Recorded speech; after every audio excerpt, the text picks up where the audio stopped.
Nagluto nga ho pala mga kalinggit ng adobong manok din nga ho pala sa boarding house. Tapos ang luto ko nga ho pala din ay nagmamantika. Yo naman. Nagbili nga pala mga kalinggit ng karning manok sa halaga nga ho palang 117 pesos. Tapos pinagayat ko na nga rin ho pala ari. Pagdating ko naman ho dito sa boarding house, sinugasan ko lang ho yan ng mabuti.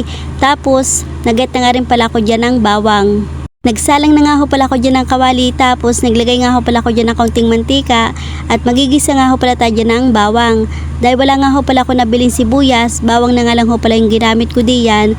Kapag nga ho pala golden brown na, ilalagay na ho natin aring karning manok. Maglalagay nga ho pala tayo dyan ng mga pampalasa ng toyo, suka, paminta, at umami. Tapos saluin lang ho natin ng mabuti para ho yung mga nilagay natin diyang mga sangkap ay magsama-sama.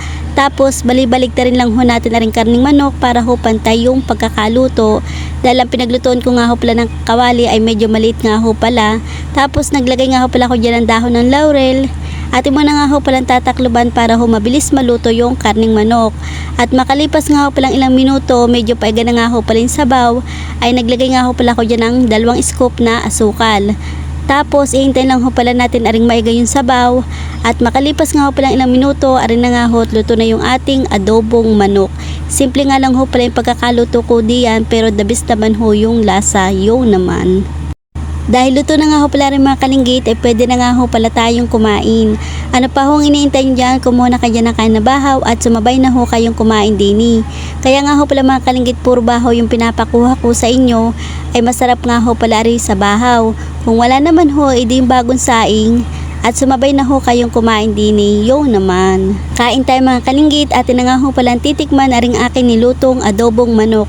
Syempre masarap ho ari dahil ako ang nagluto. Kapag nga ho pala ako mga kalinggit nagluluto ng mga adobo, kahit nga ho pala anong adobo, mapababoy o manok, lagi nga ho pala luto ko ay paiga. Mas gusto ko nga ho pala yung paiga kasi nga ho, yung lasa ay dikit sa karning manok o kaya naman ho sa karning baboy. Ay paano ho mga kalinggit, hanggang dito muna ulit yung aking vlog. Salamat ho sa inyong panonood. Kung di pa nga ho pala kayo nakakapag-follow, ay siya mag-follow at mag-share na rin ho kayo na rin aking vlog. Bukas ho uli. Bye bye!